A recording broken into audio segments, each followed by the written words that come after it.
You can acknowledge that the people are very angry. No.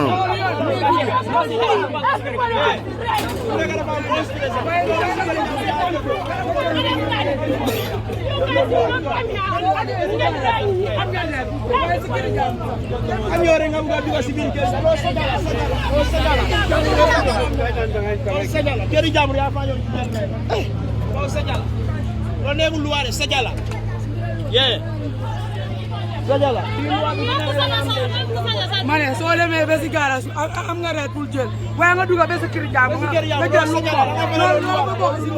man mo ko so loi mo nek mo ko so loi mo nek jang loi mo fi nga duga besi kër jaam nga na do hey atu bro atu jaay doole fi nit ñi ba am doole de waaw no problem non bay ko mu yobbu dañuy yobbu ñen call sen borom mo Tensions are high, the people are visibly angry, and they are adamant that what the task force is doing is wrong. How can you come to someone's house and then pick a person's motorbike? The task force continues to justify its actions.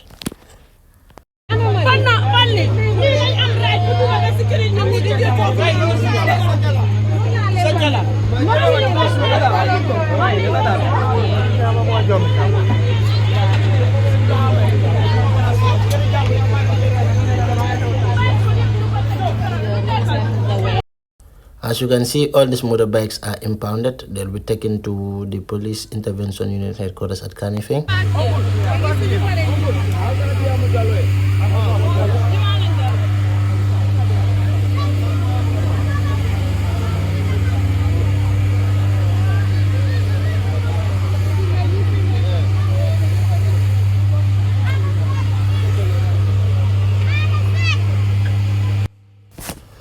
The owners of these motorcycles are not seen, so one may assume that they fled.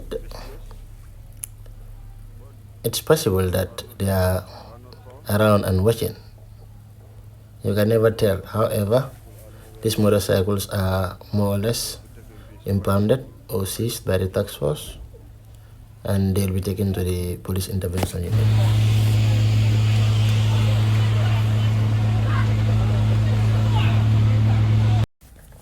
The army truck is now available.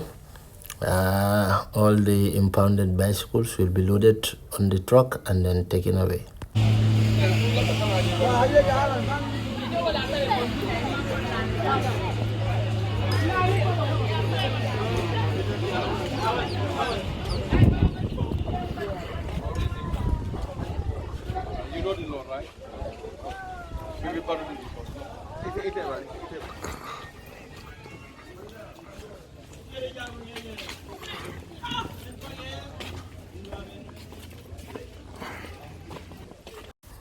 The search for more motorcycles continues. The task force is looking for where other motorcycles are kept. The bike owner doesn't live here. Huh? Who brought this bike here? Which bike? This motorbike. Min kata do ko wala fa len. Gallo da fade yow to.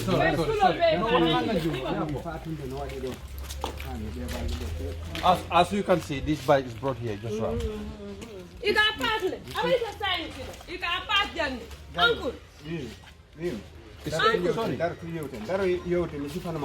Bawdo acita jungo rek ada wa yow de no randu non ku mo ma jim Dañ dem li. Hey. no ma di war gadan no bay ko pro na War ga dem yow yaay wax lool.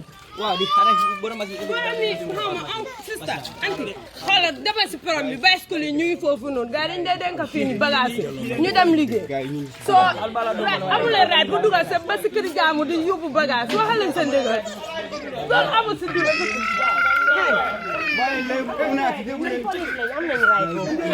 understand naa waaye ko The lady is complaining that they don't have the right to get into their homes and then impound the motorcycles of individuals. And they've claimed that these motorcycles are owned by people who came to their community to work. But to the task force, it's those people driving the motorcycles. So it's really conflicting here. What is going to happen next? Let's wait and see.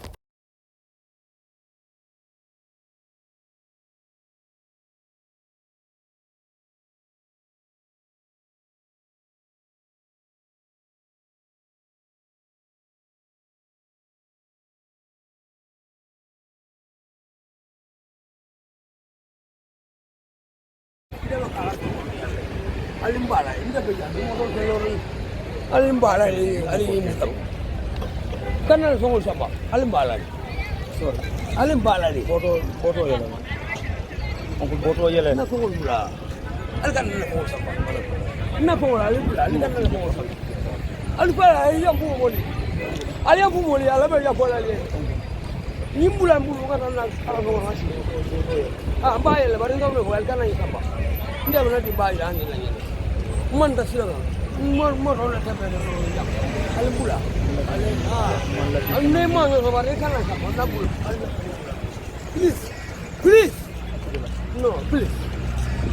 Ada yang punya nak bawa. Ada yang punya nak bawa. Please semuanya balik. Inda mana cara perlu. Jang ajube, motor ajube.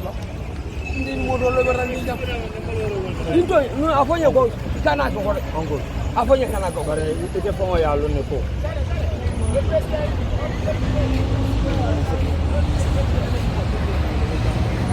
Ya bro.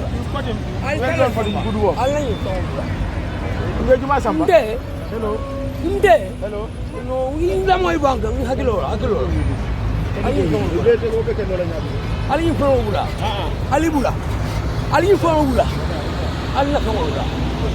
Ali nak pun bula. Kau sama. Ini pun ada kan ada sama. Allah bula. Asal ayo Ali nak pun bula. Di mana yang korek? Ali nak pun bula. Allah kira Muharram sudah. Nah, Allah nak pun bula. Dengan nanti bayar ni Allah nak pun bula. Allah Ali bula.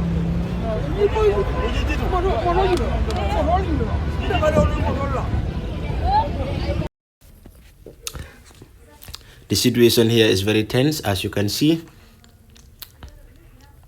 The officers intend to take the items or products sold by the old man, and he is pleading and threatening them at the same time. He's telling them that this is what he uses to feed his family, so they should not take it. Yeah, he's really desperate. I hope they would understand his situation and let him go. At the end of the day, discretion is with the task force. Let's see what is going to happen next.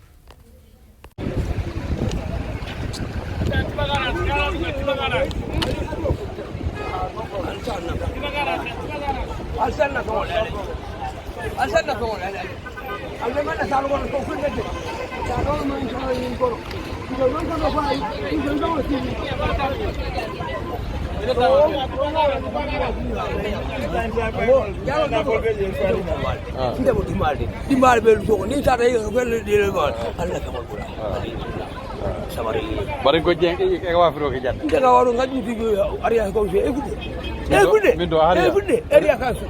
Okay. Jiju yang kau beli kau jual. Aling sabarnya nak kau. Itu tu. Save kamera. Orang jam kita menjadi tu, musuh le tamu orang tu membeli lokal. Non tel tamu. Tel ngalan deh. Kau itu lah kaya loje.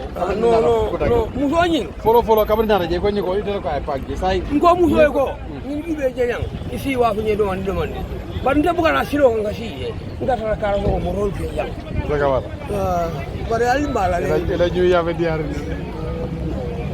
Kau jadi lah. Kau jadi. Ibe berada. Ye boleh, apa boleh jam? Yang jual apa? Kau ada. Wan Gambia.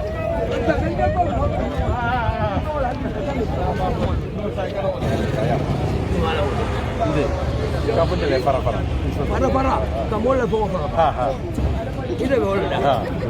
Mana lagi lo? Dunia aku apa gua lawan. Kau ni mana boleh berala masa dulu lebih. Kamu sudah. Saya akan mulai dunia kau. Inde. Ani fek. The desperation is always visible. As you can see, this young man owns this motorcycle. However, it has been impounded or seized. Now you can see the desperation on his face.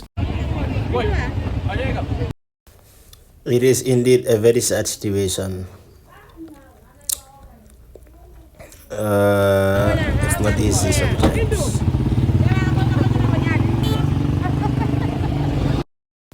As you can see, these are different motorcycles that have been impounded or seized by the task force.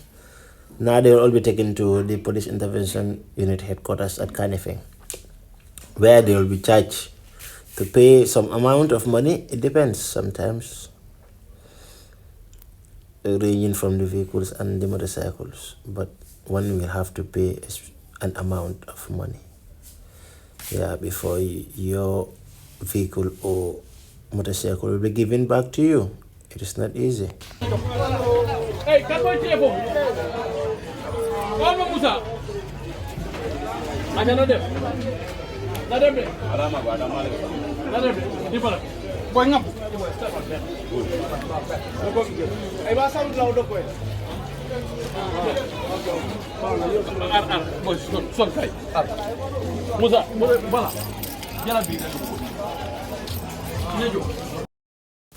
The operation continues. We are right at Serakunda at the Nigerian market.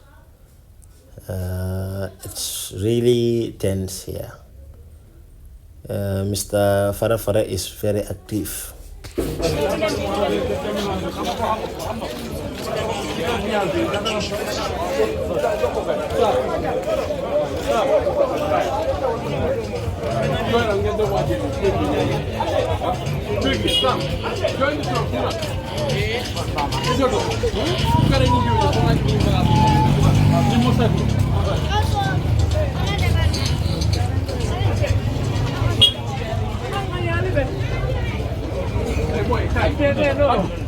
Aduh, Harold.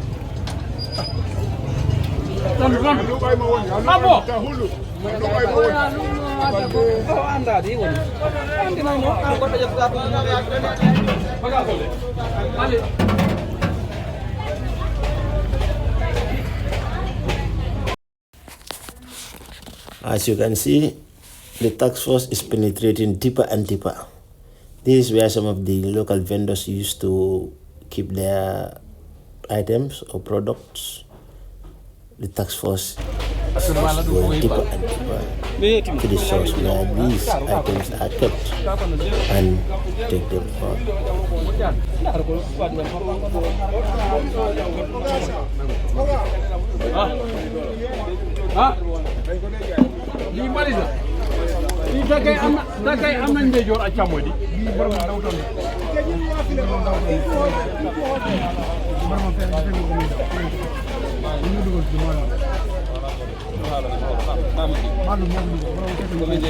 Ajay, opo je.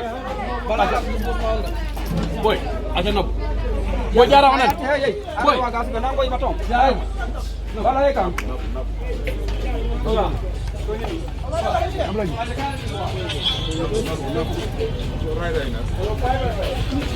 Jallo. Jallo.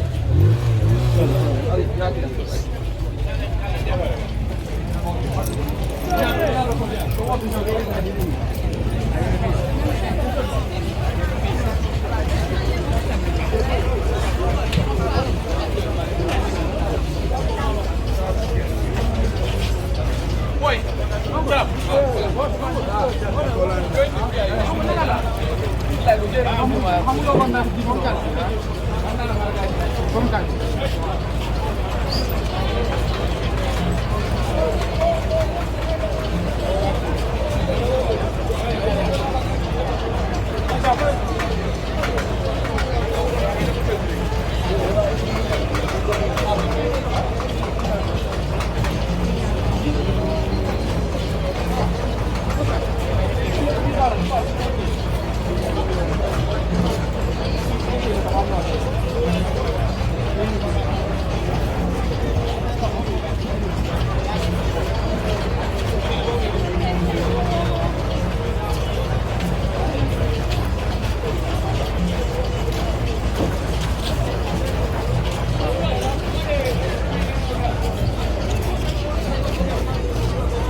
Boy.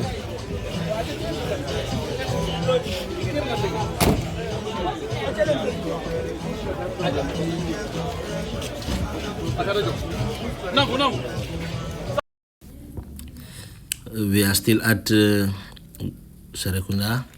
That is the Nigerian market as it is locally known. The second phase of the operation Clear the Roads continues, and its implementation brings about mixed feelings.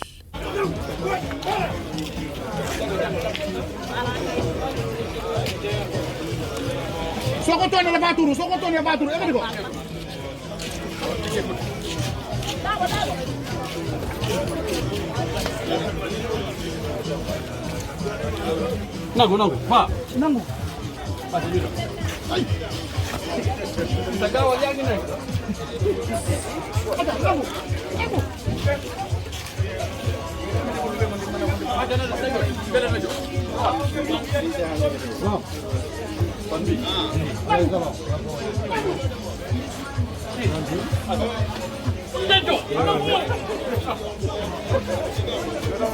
Ada nangu.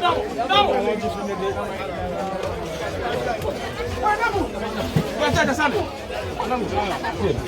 Hey.